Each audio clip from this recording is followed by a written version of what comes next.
सहस्रज्योती उजळू गाऊ अगाध तव महिमा देवा अगाध तव महिमा. सहस्रज्योती उजळू गाऊ अगाध तव महिमा देवा अगाध तव महिमा. ओवाळूया जय नारायण विष्णू परब्रह्मा जय जय विष्णू परब्रह्मा जय जय विष्णू परब्रह्मा.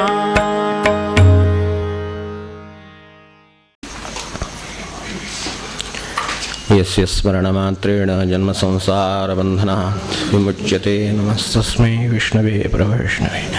नमः समस्तभूतानाम् आदिभूताय भूभृते अनेकरूपरूपाय विष्णवे प्रभविष्णवे. व्यासानी प्रेरिले जे जे नामते पूज्याजहि चित्तशुद्ध्यरथचिन्तूयालपत्यातील प्रत्यय. ओम नमो भगवते वासुदेवाय. श्रीराम.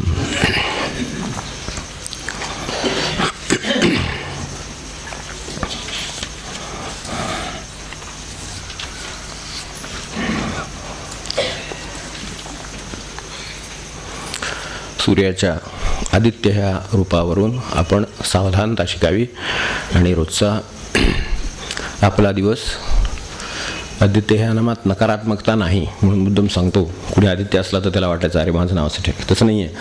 तो अत्यंत प्रकाशमान आहे. तो घेऊन जातो पण आधी संधी देतो. घेऊन जातो म्हणजे काय, नाही झालं आपल्याकडून तर, कारण त्याला मर्यादा आहे. जशी विश्वाला आहे, माझ्याला आहे, शरीराला आहे, सगळ्याला आहे, तशी मर्यादा आहे ती तो शिकवतो. आणि म्हणून संधी आधी देणारा आणि मग ती घेऊन जाणारा दिवसाची, असं. तर इतकं त्याच्याकडून आपण शिकलो, इथपर्यंत आलो. आता इतर काही नामं बघू. दक्ष. दक्ष शब्दाचा अर्थ आपल्याला माहिती आहे. सावध. त्याचे इतर अर्थाच्या छटा आहेत, त्या बघण्याची गरज आहे. दक्ष म्हणजे सावध. आपल्याला नेहमीच्या व्यवहारात आपण दक्ष राहा वगैरे म्हणतो. फसवील कोणी, हे करील ते करील वगैरे, असं दक्ष म्हणून म्हणतो. पण दक्ष याचा परमेश्वराच्या संदर्भातले जे अर्थ आहेत त्यातला महत्त्वाचा अर्थ म्हणजे समर्थ आहे. असमर्थाला दक्ष असून काही उपयोग होत नाही. हाणणारा हाणून जाणारच ठरलेले आहे की नाही. समर्थ आहे त्याच्या दक्षतेला अर्थ असतो. तेव्हा भगवंताच्या बाबतीत समर्थ, दक्ष म्हणजे समर्थ, मनानं अत्यंत सावध. आणि त्याचा आणखीन एक अर्थ असा आहे की दक्ष म्हणजे अग्नीसुद्धा आहे. दक्ष शब्दाचे अनेक अर्थ आहेत, त्यात अग्नीसुद्धा आहे. तो सुद्धा कायम दक्ष असतो. तुम्ही फक्त काडी पेटवायचा अवकाश की तो हजर होतो. म्हणजे हजर होतो तिथे असला पाहिजे की नाही. जे किती बरोबर ते लागू आहे अग्नीला. नुसतं फक्त त्याची काय वेळा की लगेच हजर, असं आहे. तर तो किती दक्ष असतो. नाही तर काडी पेटवली, बराच वेळ झाला वगैरे, मागणं त्याला बोलावणं गेले, मग आता तो निघालाय वगैरे, असलं काय नाही. दक्ष हा अग्नी किती योग्य शब्द वापरला असेल. दक्ष म्हणजे अग्नी अर्थ किती चांगला असेल तर तो आहे त्यात. तर तसं अग्नी हा म्हणजे दक्ष हा अग्नीसारखा आहे असं म्हणले. अग्नी त्याचा एक अर्थ अग्नी असा आहे. दक्ष शब्दाचा आणखीन पण एक अर्थ आहे, फार विशेष प्रचलित नसलेला, पण ते शंकराच्या समोर आपण नमस्काराला जातो, नंदी असतो तर आपण दक्ष म्हणतात. त्याचं एक नाव आहे ते दक्ष. याचे भगवंताची जी अनेक नावं म्हणजे त्याचे जे अनेक छटा अर्थाच्या, त्यामध्ये नंदी ही एक छटा आहे. तेव्हा नंदी म्हणजे आपल्याला खरोखर काही लक्षातच येत नाही. म्हणजे आता नंदीच म्हटले तर आता आपण काय म्हणायचं, जाऊ दे. पण आपण त्यांना उलटं निगेटिव्ह नकारात्मक म्हणतो. अरे नंदी व्हायलासारखे म्हणालो नको वगैरे म्हणत नाही का आपण. ते वास्तविक तसं नाही आहे. तो शंकराच्या समोर बसलेला आहे. तो जगाचा संहार करू शकतो, तो जगाचं भलं करू शकतो. शिव याचा अर्थ मंगल. शिव म्हणजे नाही नुसतं संहारक नाही आहे, तो मंगल करतो, कल्याण करतो. ते म्हणून शंकराच्या उपासनेचं एवढं महत्त्व आहे. तर असं आहे हे बरोबर. पण त्याच्यासमोर तो शांतपणे बसून असेल. संहारकासमोर शांत बसणं ही नंदीची खुबी आहे. अत्यंत संहारक आहे. समोर जे काय बसलेलं आहे त्यांनी उचलायचाच अवकाश आहे, उठायचाच अवकाश आहे की संहाराला सुरुवात झाली अशा अवस्था आहे. किंवा कटाक्षाचा प्रश्न आहे, नुसता नेत्र उघडण्याचा अवकाश आहे. तिसरा नेत्र आहे त्याच्याकडे, आपल्याकडे पण आहे. तो साधनेने उघडतो तर तो चांगला असतो. तो प्रपंचाचा आणि मायेचा संहार करतो असं आहे. तर त्यांनी फक्त हे उघडायचा अवकाश आहे. काय डोळा उघडायचा अवकाश आहे की संहार होऊ शकतो, इतकं त्याचं सामर्थ्य आहे. तर अशा सामर्थ्यापुढे अत्यंत शांत चित्ताने नुसतंच नव्हे निघायच्या तयारीत बसून असणं हे वाहनाचं लक्षण आहे. निघायच्या तयारीत बसून असणं वाहनाचं वैशिष्ट्य त्याच्यात आहे की विच इज ऑलवेज रेडी. असं तुम्ही नुसतं स्टार्टर मारा की तयार आहे असं, तसं वाहन आहे ते नंदी हे साधं सुद्धा वाहन नाही. तर ते दक्षाचा अर्थ असा पण एक आहे की नंदी म्हणजे सावध. निघायची वेळ आली की चला, जायचं नसेल तर शांत बसायला तयार आहे. नाहीतरी आपण मृत्यूला असंच म्हणावं असं महाराज म्हणाले. चला म्हणाले तर थांबतो म्हणू नये म्हणले. जरा थांबा करू नये, हो की नाही. म्हणजे आपली गाडी आहे आणि जर आपण निघायचं म्हटलं आणि ती जर आपल्याला म्हणाली की जरा थांबा की जरा 5 मिनिटं एवढं काय होतं, तसं नाही चालणार. स्टार्ट म्हटलं स्टार्ट झाली पाहिजे, असं म्हणजे रेडी पाहिजे ना असं सारखं. मग तसं त्याचं ते वाहन असलं तरी सुद्धा ते कसं आहे तर सदैव तयारीत पण शांत. जी गडबड दिसत नाही आपल्याला कधी, शांत बसलेलं असतं पण तो कायम तयारीत आहे. तेव्हा महाराज तसं म्हणाले ते की जर समजा चला म्हणाले तर थांबतो म्हणू नये, आणि जर थांबा म्हणाले तर चलूया करू नये, असं आहे प्रकार. असं मृत्यूबद्दल म्हणले तर तसं नंदीचं आहे. तेव्हा हे सगळं जे आहे तर तसं मृत्यूला काय, गुरुला काय, सगळ्याच बाबतीत महाराजांचं म्हणणं लागू आहे. तर तसं म्हणाले तर आपण चला म्हणले की चला, थांबा म्हणले की थांबा, बसा म्हणले तर बसा, असं असावं. असं पण कसं येते सगळं तयारीनिशी बसलेलं आहे. दक्ष म्हणजे असं आहे सतत सावध आहे की आज्ञेची वाट पाहतोय, असं आहे. आज्ञेची वाट पाहतो तो दक्ष आहे आणि निघण्याचं त्याचं सामर्थ्य आहे तो दक्ष आहे. त्या आज्ञेची वाट पाहणं आणि निघण्याची क्षमता कायम असणं हे दक्षतेचं लक्षण. तर त्या दृष्टीनं परमेश्वर दक्ष आहे. तो कशाच्या बाबतीत दक्ष आहे तर सर्वच बाबतीत दक्ष आहे. तो निर्मितीच्या बाबतीत जेवढा दक्ष आहे तेवढा संहाराच्या बाबतीत पण दक्ष आहे. म्हणून सगळं व्यवस्थित चाललं आहे. संतुलन कशामुळे आहे की निर्मिती घडते म्हणूनही संतुलन आहे आणि संहार होतो म्हणूनही संतुलन आहे, नाहीतर घोटाळा झाला असता सृष्टीमध्ये, असं आपण लक्षात ठेवू. तर हे एक संकोचाच्या बाबतीतही दक्ष आहे आणि विस्ताराच्या बाबतीतही दक्ष आहे. पुढे विस्तार हा परमेश्वराचा अर्थ आहेच, त्याच्या संदर्भात ते आहे लागू. तसा संकोच म्हणजे आवरणं, विस्तार म्हणजे सोडून देणं. आपल्याकडे बाहेर चालू आहे, सूर्य किरण पसरतो आणि आवरूनही घेतो संध्याकाळी, त्या अर्थात त्याचं नाम पण आहे. तर तसं तो विस्तारही करतो आणि आवरूनही घेतो, हे त्याचं वैशिष्ट्य आहे. तसा दक्ष येतो, कारण नुसतंच विस्तारून ठेवला, एखादा पसारा नुसताच मांडून जातात, आवरायचं कोणी, आपण म्हणतो ना मागणं घरात मांडलं तरी आवरावं, बरोबर आहे की नाही. ज्याला मांडण्याची ही आहे क्षमता आहे त्यांनीच ते तो आवरू शकतो. मांडण्याची क्षमता आहे, आवरण्याची क्षमता आहे. दोन्ही क्षमता असली तर क्षमता म्हणायची त्याला. नाही तर नुसतंच पसारा करण्याची क्षमता असली तर आवरण्याचं काम दुसऱ्याला करावं लागतं. तसं परमेश्वरच नाही, तो दक्ष आहे. तर सर्व बाबतीत संकोचाच्या बाबतीत म्हणजे आवरून घेण्याच्या बाबतीत दक्ष आहे, विस्ताराच्या बाबतीत दक्ष आहे. दुसरं आहे बीजम अव्ययम. थोडक्यात आपल्याला अर्थाचे हे छटा बघत जाऊ. अव्ययम बीजम आहे, बाकी सगळी ही नाश पावणारी आहे. व्यय म्हणजे नाश, हे अव्यय बीज आहे. भगवंताचं बीज कधी नष्ट झालेलं नाही, पूर्वी कधी झालं नाही, आज नाही, पुढे होण्याची शक्यता नाही. भगवंत हे बीज कायम आहे. जोपर्यंत टू द नोन हिस्ट्री आपण अगदी मागेपर्यंत जिथे जाल तिथेपर्यंत तुम्हाला भगवंताचं बीज आढळेलच, श्रद्धेचं बीज आढळेलच. ते कुठल्या ना कुठल्या स्वरूपात असेल, काय ते मानत असतील माहीत ते, पण मानत होते एवढं खरं. त्यामुळं ते तसेच मानत होते, आजही तसंच मानतात आणि पुढेही मानतील. स्वरूप बदलेलं, पण हे बीज अव्यय बीज आहे. आणि हा सगळा बीजाचं लक्षणच हे आहे की ते फक्त निमित्त मात्र असतं, तिथून विस्तार होतो. सगळा जो विस्तार आहे पुढे विस्तार हा बीजम अव्ययम आहे आणि विस्तार हा आहे.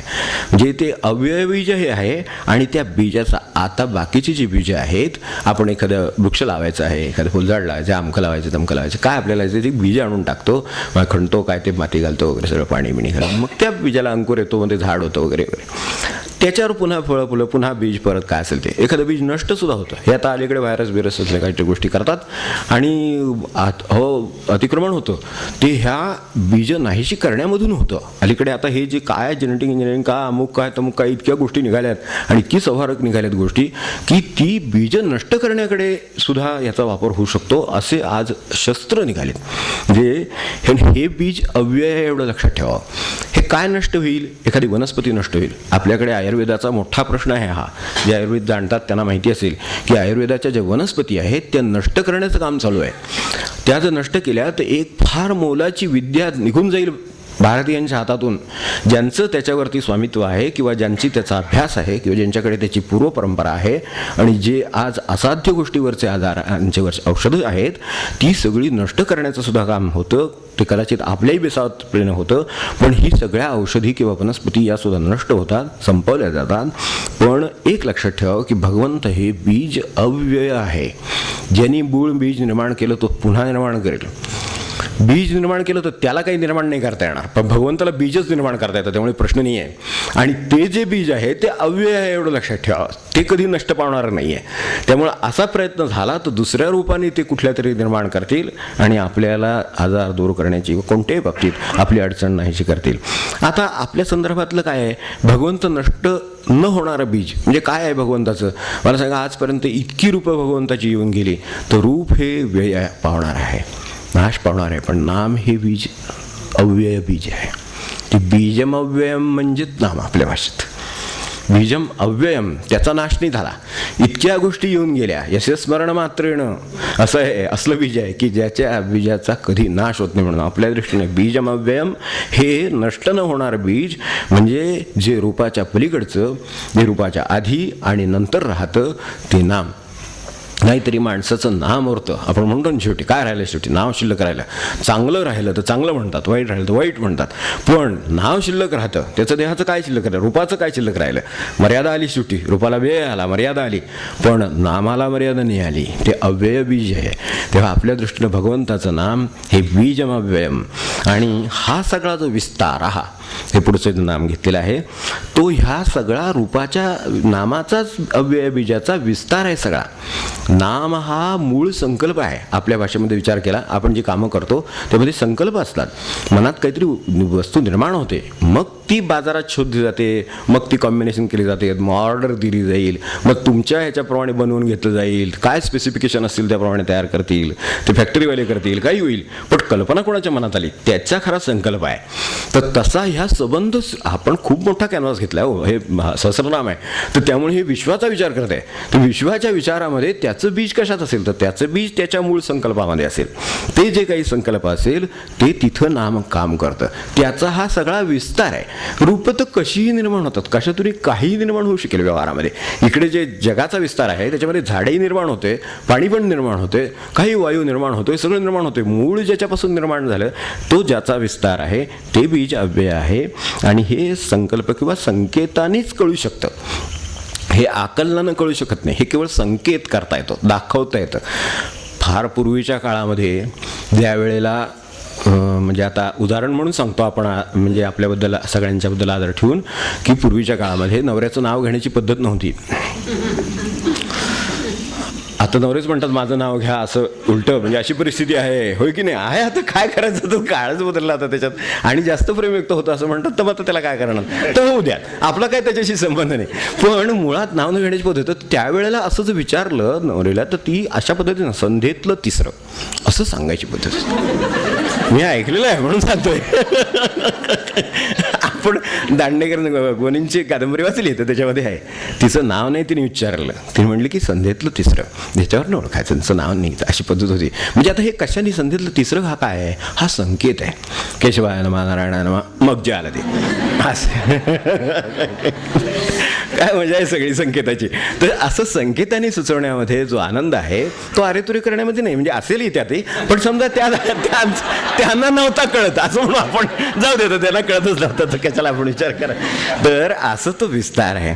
म्हणून ते सत्य काय, मृत्तिका इत्येव सत्यम, आपल्याकडे जे विस्तार झाले तर सगळे, म्हणजे पूर्वीच्या उपनिषदांच्या भाषेमध्ये, ठीक आहे मध्ये उपनिषद आहेत अजून थोडीशी, तर त्यांचा विचार घेतला तर तिथे विस्ताराचा विचार केलेलाच आहे. गाडगी मडकी ते गडू अमकं तमकं, बाहेर आपण माठ आता उन्हाळ्यात ठेवतो ते माठ, हे सगळं काय आहे, तर शेवटी माती आहे. मृत्तिका इत्येव सत्यम असं म्हटलं, हे सगळं खरं आहे. पण हे वाचारंभणम विकारो मृत्तिका इत्येव सत्यम, वाचाचं विकारांचं स्वरूप काय झालं तर ह्याला गाडगं म्हणलं, मग त्याला काय म्हणलं, त्याला तुम्ही माठ म्हणला, त्याला अमुक म्हणला. अरे पण हे काय आहे म्हणून जर विचारलं तर हेही फोडलं आणि तेही फोडलं, किंवा त्याच्याही मुळाशी गेलं, न फोडता नुसतं समजून घेतलं तरी कळतं ही माती आहे मुळामध्ये, एवढंच ना.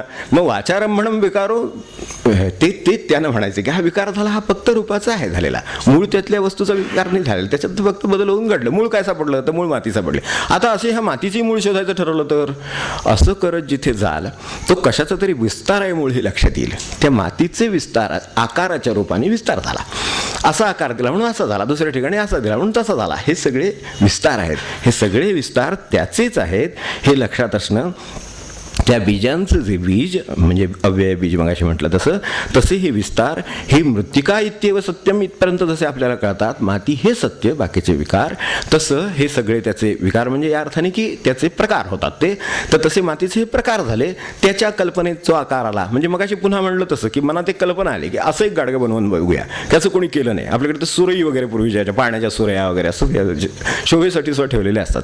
तर ते त्याच्या मनातला तो आकार आहे तो त्यांनी दिला, त्यानुसार तशी तयार केली. त्याला वाटतं की एवढ्या उंचीची नाही, अजून एवढ्या उंचीची करा, तेवढी करा. मूळ आकार कल्पनेतून आलेला आहे, तर तिथे त्याचा संकेत किंवा त्याचं मूळ काम करतं. म्हणजे हे आपल्यापुरतं भगवंताच्या मूळ संकेतामध्ये आपलं सर्वच विश्व काम करतं. असं लक्षात घेतलं तर हा एका अव्यय बीजाचा विस्तार आहे, एवढं लक्षात येईल. आता त्याच्या पुढचं काल हा क्रमाने जायचं, त्याचीच सगळी लक्षणं आहेत. तर काल ही तर फारच व्यापक कल्पना आहे. आपण फार खोलात जायला नको कालाच्या, कारण काल हे न सापडणारी गोष्ट आहे तशी विचार केला तर तो काय आहे, काळाचे खूप प्रकार झाले.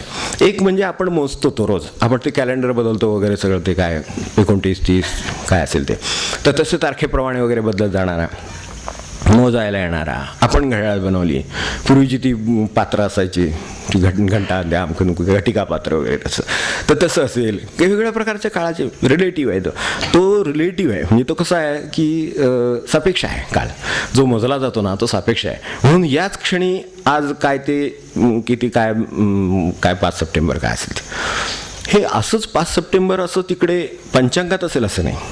तिथे त्याची रिलेटिव्हिटी वेगळी आहे. त्यांचं म्हणणं 1931 चालू आहे, यांचं म्हणणं 2009 चालू आहे, आणि कोणी शालेय आव्हानवाले म्हणजे ते 5000 अमुक चालू आहे, हो की नाही, असं आहे ना. म्हणजे हे शेवटी सापेक्ष आहे. तुम्ही कशात मोजतात, 2009 खोटं आहे का, नाही. हे 1931 खोटं आहे का, तर नाही.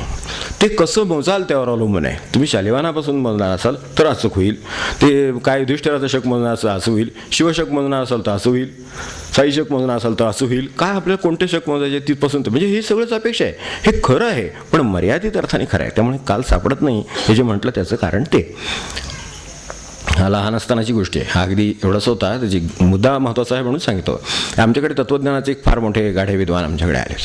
तर ते रात्री आम्ही बसलो, ते भजन म्हणायला म्हणले, जरा भजन म्हणायला सांगितलं. काहीतरी पेटीवर आमचं भजन चालू होतं घरातल्या, खूप वर्षापूर्वीची गोष्टी आहे, 3-4 वर्षाचा असताना. तर 4 वर्षाचा असताना त्याला ते म्हणले काय की ते काय ते भजन चालवतं आणि त्याच्यात विषय निघाला, आज उठला वार वगैरे असं तसं. तर ते म्हणले अरे आज बुधवार आहे. म्हणलं मला मंगळवार आहे. तर मंगळवार आहे म्हणल्यावर अरे नाही रे बुधवार आहे. तर म्हणलं माझा मंगळवार आहे. तर ते म्हणल्यावर ते तत्त्वज्ञानाचे असल्यामुळं ते चटकन तिकडे गेले कालाच. ते म्हटले हे तुझं म्हणणं बरोबर आहे, तत्त्वज्ञानातली फार मोठी कल्पना तुला कळली, सापेक्ष ही. कारण ते सापेक्ष आहे ना, प्रश्न त्याचा नाही. कोणी मुलं अशा तऱ्हेचे विचार करू शकतं नाही का, की हे बुधवार गुरुवार शुक्रवार हे आपण कल्पलेले गोष्टी आहेत की नाही. समजा बाजूला ठेवली, कुठं रंग आहे त्या सूर्याला बुधवारचा, कुठं रंग आहे गुरुवारचा म्हणून सांगा, कुठं त्याच्यावर असं लिहिले की काय कशावर लिहिले, हे आपण गणनेचे केलेले प्रकार आहेत. त्यामुळे काल हा याच्यामध्ये जो मर्यादित आपल्या मावतो आहे तेवढ्याचाच विचार आपण करू शकतो. हा काल म्हणजे मूळ काय आहे याची कल्पना आली तर आपल्या कल्पनाच येणं शक्य आहे. त्याच्या पलीकडचं नाही सापडत आपल्याला. कालाच्या बाबतीत विचार करायला गेलं तर जर मोठा असा काळ, आपल्या आयुष्याचा काळ किती मुळामध्ये 5, 50, 60, 70, 80, 90 काय 100 वर्ष, त्याच्या मागं पुढं इतकं ते शिल्लक आहे. ते किती मागं आहे पुढं सांगता येत नाही, पुढं किती आहे काही सांगता येत नाही आहे. ही कालाची आपली अवस्था आहे. म्हणजे जे मोजलं जातं त्याची तो मुळात मोजताच येत नाही.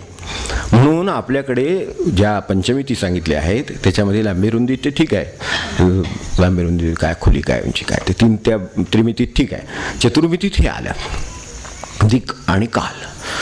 तर ती दिक आली आणि त्याच्या पलीकडे काल आला, ती त्याच्याही पलीकडचं आहे, म्हणजे ते आपल्याला सापडत नाही. म्हणून अनेकदा हे स्पेस अँड टाईम आहे ना त्याच्यातलं, तर ते स्पेस नंतर जे टाईम येतं तो जो काल आहे तो ह्या आपल्याला जे सापडतं आहे म्हणजे आपल्या आता त्याच्या आधीचा अवकाश आहे ना. म्हणून क्षणभर एक थोडंसं समजून घेऊ. एक भाग पहिला आपल्या लक्षात आला की जो मस्तो तो ज्याला आपण नावं दिली तो ते तसंच दिलं पाहिजे असं नाही. आता असं काय आपण म्हणणार नाही मंगळवार बुधवार म्हणणार नाही, बरोबर आहे, पण तरीसुद्धा त्याला तसंच म्हटलं पाहिजे असं नाही आहे. खरं सांगायचं कुठे असं काही नाही आहे की त्याला तेच म्हटलं पाहिजे. हे आमचं नॉमेनक्लेचर आहे, आम्ही त्याला नाव दिलेलं आहे की असंच असावं म्हणून. मग ठीक आहे, मग सगळ्यांनी मिळून काहीतरी मान्य केलं पाहिजे ना. तर कोणी काही म्हणेल आणि मग ते कळणार कसं एकमेकांना, सगळं कम्युनिकेशनचा गोंधळ होईल. म्हणून आपण सोयीसाठी स्वीकारलेलं आहे. आता त्यातल्या त्यात इतके दिवस शक आपण स्वीकारत नव्हतो. 1931 शके 19, आता कुठे ते शके शोधावं लागतं, कारण ते सोयीसाठी. आता हे अधिक सोपं पडतंय म्हणून जशी इंग्रजी स्वीकारली तसं ते इंग्रजी गणना स्वीकारली, असं झालेलं आहे. म्हणून हे असं आहे. ते काय कॅलेंडर आता युनिव्हर्सल झालं. याचाच अर्थ ते युनिव्हर्सल आहे मुळात असं नाही आहे. काळ हा त्याच्या पलीकडे आहे. तो मोजायला लागला, तो इंग्लिश पद्धतीने मोजल्यावर आता 2009 आलं, एवढंच. यापेक्षा काय नाही. ते 2009 आहे असं कुठं त्याच्यावर काही लिहिलेलं नाही दिवसावर कुठे, कारण तीची त्याच्या आधीची अवकाश आहे, म्हणजे जे आपल्याला समोर दिसणार साधा आकाश घ्या आपल्या दृष्टीनं, तर त्याचा काय पत्ता आपल्याला लागतो, काही लागत नाही. त्याच्या पलीकडे आहे तो काल आहे. मात्र त्याचा काय पत्ता लागेल, तो मोजता येणार नाही.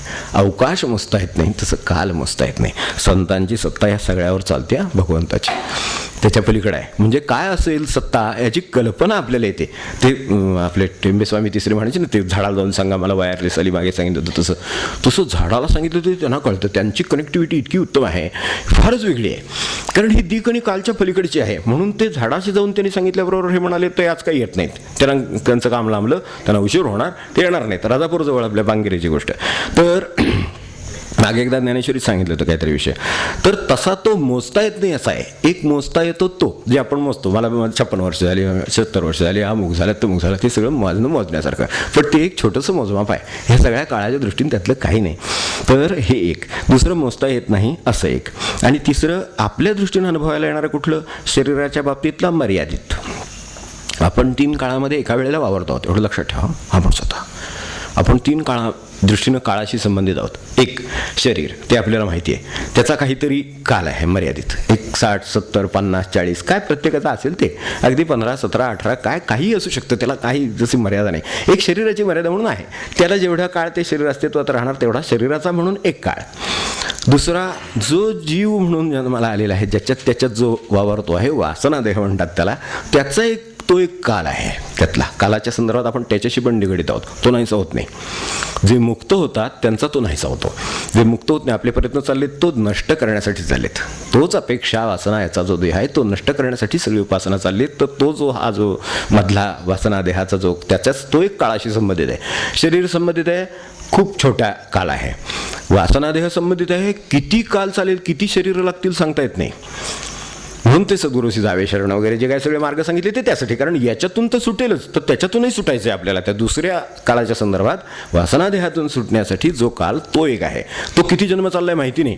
मग तेलंग स्वामींसारखी माणसं होती, ती 400 वर्ष 450 वर्ष जगली. अलीकडे गेल्या 100 वर्ष 1.5 वर्षापूर्वी ते गेले, तेव्हा त्यांचं वय 450 वर्ष होतं. त्यांनी त्या काळात काय काय पाहिलं ते सगळे 200-300 शतकातलं सांगू शकत होती माणसं. त्यांच्या पुढे किती पिढ्या होऊन गेल्या अशा.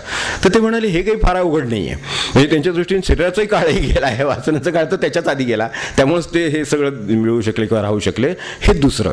आणि तिसरं आत्मस्वरूप आहे, ते ती काळाच्या मर्यादेतच येत नाही आहे, का त्याच्यावर सत्ताच चालत नाही. आपण एका वेळेला 3 गोष्टींनी काळांशी निगडीत आहोत. एक काळाच्या दृष्टीने अत्यंत मर्यादित शरीराचा काळ, दुसरा वासनादेहाचा जास्त दीर्घ असलेला काळ, तो नष्ट करणं काळाचा संबंध, हे आपलं काम चालू आहे. आणि ते काम करायला लागणारी एनर्जी किंवा ते काम करायला लागणारी जी शक्ती आहे ती आत्मरूपाने चैतन्याच्या रूपाने आपल्याकडे सांगितली. म्हणून आपल्याकडे चैतन्योपासना असा शब्द महाराजांनी वापरला आहे. चैतन्योपासना म्हणजे ती मुळात श्वासाची जाणना असे मला विचारगीतेमध्ये आले ना ते. तर त्याच्यातली जाणीव जर झाली तर मनुष्य हाही नष्ट करेल, आणि ते तर नष्ट होणारच आहे, पण करायची गरज लागत नाही. ते आपलं आपण शरीराचं शरीरम ते कधीतरी जातं त्याच्या पद्धतीनं. तर हे तेव्हा अशा तऱ्हेनं 3 बाजूनी आपण निगडीत आहोत. आता सुदर्शन, आत्तापुरते घेतलेले 3-4 हे फक्त घेतो. सुदर्शन, तर सुदर्शन शब्दाचा अर्थ आपल्याला नेहमीचे 1-2-3 माहितीच आहेत.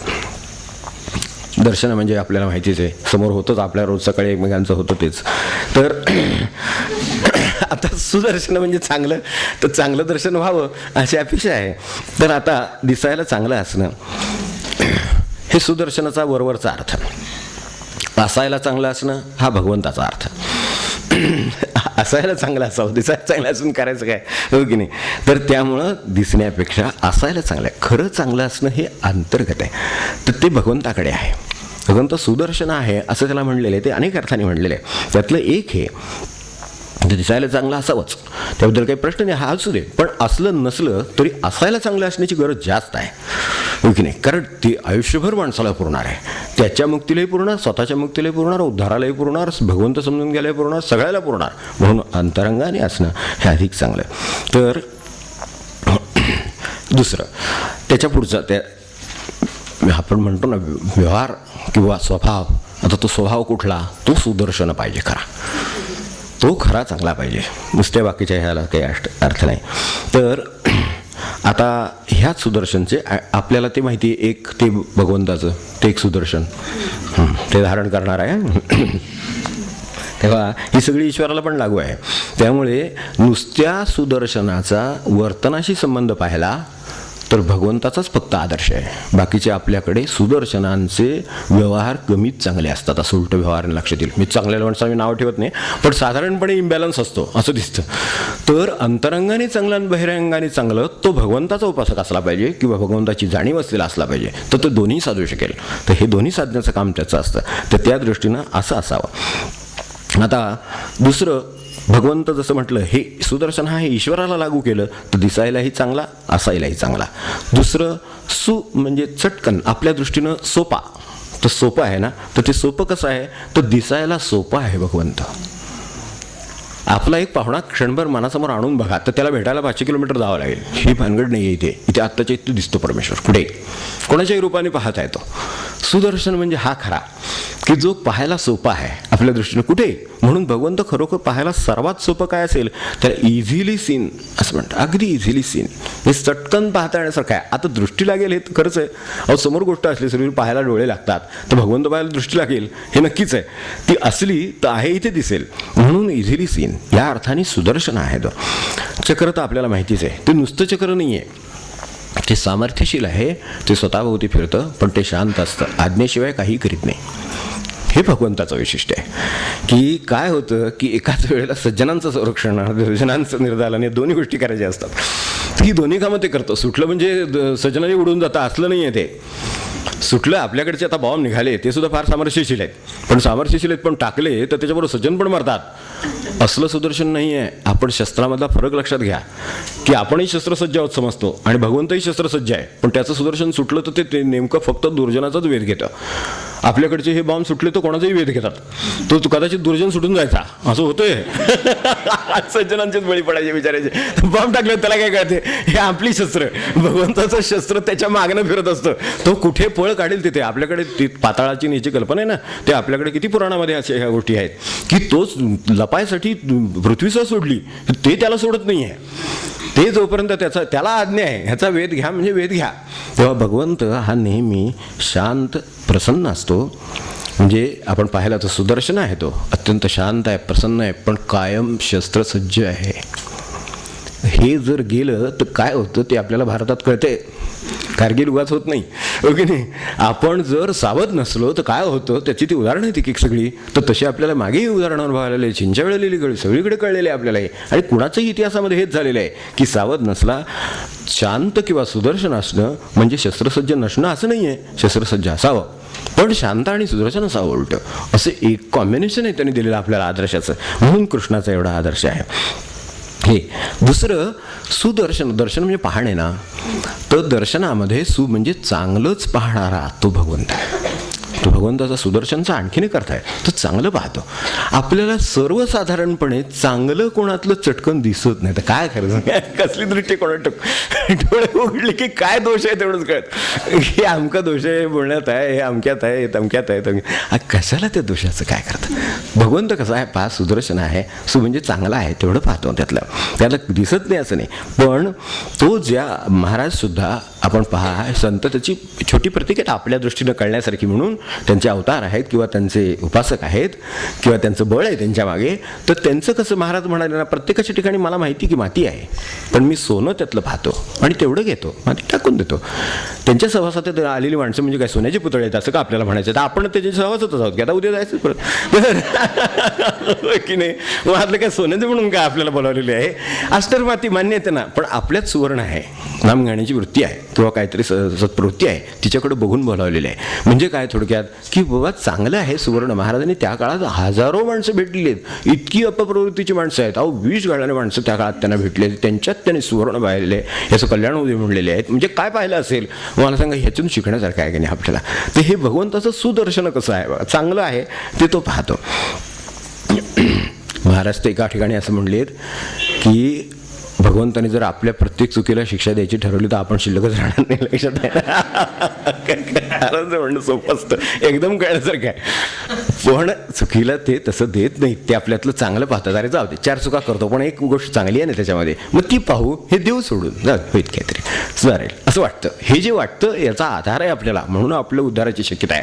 नाही तर ते शिक्षा जर करायची ठरवली त्याने ते शिल्लकच राहणार नाही म्हटले. म्हणजे यातच कळतं काय करायचं ते. असू दे, आता साधकाचे अर्थ बघू आणि थांबू. साधकाला या सगळ्या एवढ्या नामातनं काय कळतं, दक्षपासून ह्या सुदर्शनापर्यंत. तर एक देवाचं अस्तित्व कधी नष्ट होणार नाही, बीजम अव्ययम कधी नष्ट होणार नाही. आपल्याला जो विस्तार दिसतो तो एका भगवंताचाच आहे एवढं लक्षात ठेवा. तो कसल्याही रूपाने असू दे, ते झाड झालं तरी भगवंतच आहे, आणि माणूस झाला तरी भगवंतच आहे, दगड झाला तरी भगवंतच आहे. त्यामुळे विस्तार हा रूपाचा आहे, फक्त होतो मूळ नाम किंवा त्याच्यातलं चैतन्य रूप हे तेच असतं. नंतर तिसरं, आपण सुद्धा म्हणजे कालातीतही आहोत आणि कालबद्धही आहोत. शरीराने कालबद्ध आहोत, आपल्या मगाशी सांगितलं तसं की शरीराने कालबद्ध आहोत, जीवानी वासनाबद्ध आहोत आणि आत्म्याने मुक्त आहोत. म्हणजे कसे आहोत बघा एकाच वेळेला आपण, की तिन्ही प्रकाराने आपण आहोत. तर हा काळाचा आपला संबंध आहे. सगुण कसं आहे भगवंताच्या बाबतीत, आपल्याला जो बद्ध म्हणून भगवंतसुद्धा बद्ध होतो, पण कशात होतो, सगुणामध्ये बद्ध होतो. भगवंताची बद्धता जर आपल्याला अनुभवायची असेल कालाच्या बाबतीतली, तर सगुणात दिसते. अवतार रूपाने जन्माला येतात तेव्हा सगुणात जेव्हा जन्माला येतात तेव्हा ते बद्ध दिसतात. मग ते कोणत्याही रूपाने असतो, अगदी राम असो नाही तर तिकडे कृष्णापर्यंत काय कोणी येऊ असेल कोणी असेल, कवड्याच्या तरी रूपाने आले, तुळशीत म्हणून आले किंवा काहीतरी म्हणून आले, ते सगळे कशाचे आले, ते त्याचे अवतार म्हणून आले, ते कालबद्ध आहेत. मग ते सगुण आहेत, त्यामुळे सगुण रूपाने कालबद्ध म्हणून दिसतात, पण ते कालातीत असतात, ते निर्गुण. तेव्हा सगुण हे कालाच्या आतलं आणि निर्गुण हे कालाच्या पलीकडचं, दोन्ही दृष्टीनं भगवंत आपल्याला आहे. जीवाच्या बाबतीतलं आपण पाहिलं तसं. आता 5वं की शरीर तर टाकता येईलच, टाकावंच लागेल शरीराच्या बाबतीत, कारण आपल्याला पर्याय नाहीच आहे. तर त्यामुळं त्याची तयारी ठेवणं किंवा निर्भयता असणं हे उत्तम आहे आपण जर शिकलो तर. कारण हे कालाच्या बद्धच जर ते आहे तर काल जसा पुढे जाईल तसं दिवस कमी होईल. आदित्याला जसं आपण पाहिलं तसं की एक दिवस कमी कमी झाला, तर या दृष्टीनं आपल्याला ती तयारी किंवा निर्भयता येईल. जीव कालाच्या मध्यावर उभा आहे म्हटलं तर त्याची वासना निर्वासन झाला तर सुटून जाईल आणि मुक्त होईल, आणि आत्मा त्याला मदत करायला तयार आहे कायम, कारण तो त्यासाठीच त्याला सोबत करतोय. आत्मा जो कालाच्या अतीत आहे तो कायम सोबत का करतोय की तू नाहीसा हो, ते जे होण्यासाठी जी गरज आहे तुला ती सगळी एनर्जी द्यायला मी तयार आहे. असं 6वं इथे जे दक्ष म्हटलं आहे तो व्यवहारामध्ये तो दक्ष असावंच, पण परमार्थात सुद्धा दक्ष असावा.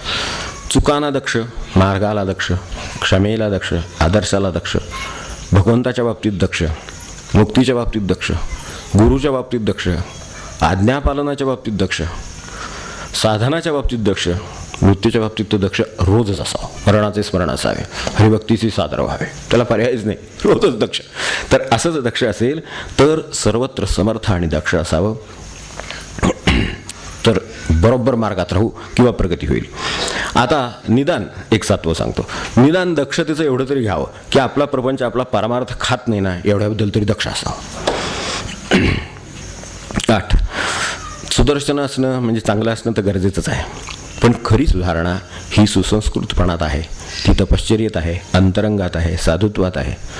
मग पोशाखीपणा लागत नाही, मग देखावे करायला लागत नाहीत, मग भपके लागत नाहीत, मग प्रसाधनं लागत नाहीत, जाहिराती लागत नाहीत, काही लागत नाही. फक्त साधुत्व लागतं, ते आत असतं, ते बाहेर नाही आहे. आपल्या लक्षात आलं असेल, कुठेही पहा तुम्ही हे साधुत्वांच्या ठिकाणी काय कुठे पाहायला जाल सगळीकडे अशी अवस्था, एक पंचा लावून बसले कोण काय लावून बसले अशी अवस्था आहे. ह्याचं काय आहे तर कारण अंतरंगातलं आहे ते, ती खरे सुदर्शन पण आहे ते आत आहे. मग हे बाकीचं काही लागत नाही, देखावा नाही, पोशाखीपणा नाही, काही लागत नाही, प्रसाधनं लागत नाही, काही लागत नाही, जाहिराती लागत नाही, या म्हणावं लागत नाही, या म्हणावं लागत नाही अजिबात. तो येतोच, फुल कुठे या म्हणतो कोणाला, कोणी म्हणत नाही, पण आपण जातो फुलाजवळ, हे फार छान फुले म्हणून जातो की हा सुगंध फार चांगला आहे म्हणून जातो. आपल्याला कशाला जाहिरात लागते? त्याचाच अर्थ सरळ आहे की ते मुळात नाही आहे चांगलं आहे म्हणून, किंवा कमी चांगला आहे एवढं तरी नक्की. तर आणि दुसरं अधीर असतो म्हणून जाहिरात लागते, हो की नाही? फुलाला धीर आहे, जरी नष्ट झालं तरी त्याला काय अडचण नाही आहे, त्याचं काम फुलण्याचं होतं, ते त्यांनी केलं, ते पूर्णत्वाला गेलं, त्याचं मुक्त झालं, संपलं. आपल्याला ते फुलण्याच्या आधी कोणीतरी कोणाला तरी दाखवावं, काढून न्यावं, अमकं करावं तमकं करावं आपल्यालाच वाटतं, म्हणून मग हे सगळं करावं लागतं. हे का जाहिरात करावी लागते तर त्याचं कारण लक्षात घ्यावं आणि आपण जगाच्या बाबतीत पारख असावी आपली. हे एक. 9 आपण दुर्जनातही दुर्जनता असणार, आपल्यात सुद्धा दुर्जनता असते, नाही असं नाही, अमान्य करू नये, असावी, असणार, काहीतरी असणार, थोडंसं हीण असावी असं नाही, पण नसावी ही गोष्ट खरी असली तरी ती घालवण्याचा प्रयत्न असला तरी ते असेल तर ती मान्य करावी, पण आपल्यातलं सुवर्णावर स्थिर असावं. कारण शेवटी आपल्याला काय आहे तर हे दूर करायला सुद्धा पाया जो लागणार, उभं राहायला जी जागा लागेल, कुठेतरी लँडिंग स्पेस लागेल ना, ती जी लागेल ती आपल्यातली सज्जनता किंवा ती आपल्यातलं काहीतरी भगवंताने दिलेलं, अगदी काही नाही म्हटलं तरी आत्मरूप आहे थोडं तरी नक्की. तर ते केलं तर मग अकारण येणारी मनिलता टळते विचाराने.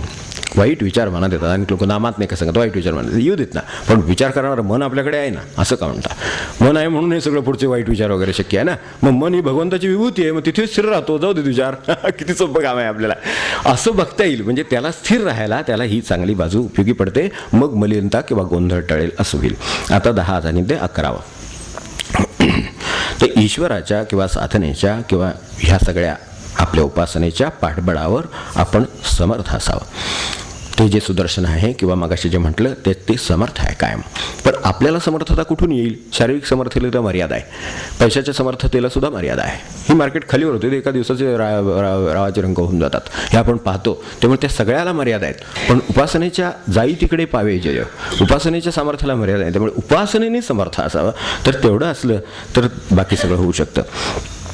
तेव्हा ह्या सगळ्या एवढे सगळे आपण या सुदर्शन समर्थ या सगळ्या दृष्टीनं या 4-5 शब्द, दक्षः बीजम अव्ययम विस्तारः कालः सुदर्शनः, एवढ्या सगळ्या भगवंताच्या नामांकडे आपण पाहावं.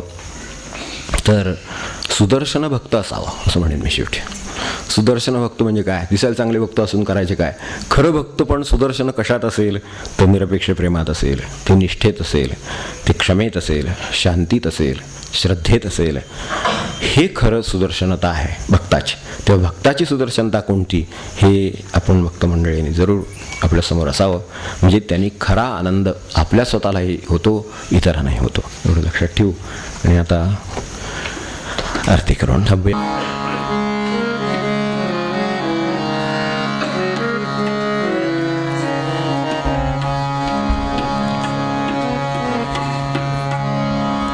परमात्म स्वरूपा 96 पान. जगत सख्या श्री कृष्ण परमात्म स्वरूपा जगत सख्या श्री कृष्ण अवतारा पूर्णा अवतारा पूर्णा हरि रे मम भव तृष्णा हरि रे मम भव तृष्णा परमात्म स्वरूपा जगत सख्या श्री कृष्ण परमात्म स्वरूपा जगत सख्या श्री कृष्ण पेंद्यावरती जे प्रेम सुदाम्या तेच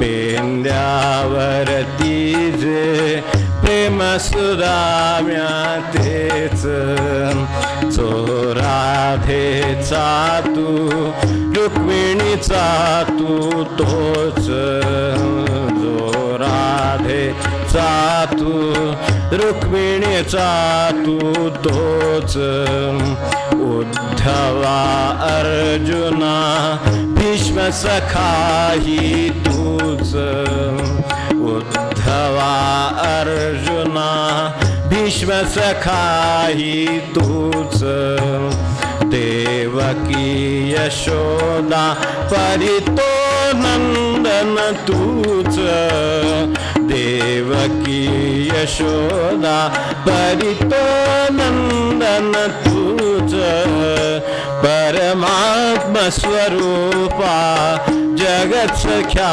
श्री कृष्ण परमात्म स्वरूपा जगत सख्या श्री कृष्ण त्यागाई गोपी कुब्जा असुनी दूर त्यागाई गोपी कुब्जा असुनी दूर तव लळा लागतो ये यमुनेला पूर तव लळा लागतो ये यमुनेला पूर तव प्रतीक्षेत ते शत्रुकंस चाणूर तव प्रतीक्षेत ते शत्रुकंस चाणूर भक्तांच्या हृदयी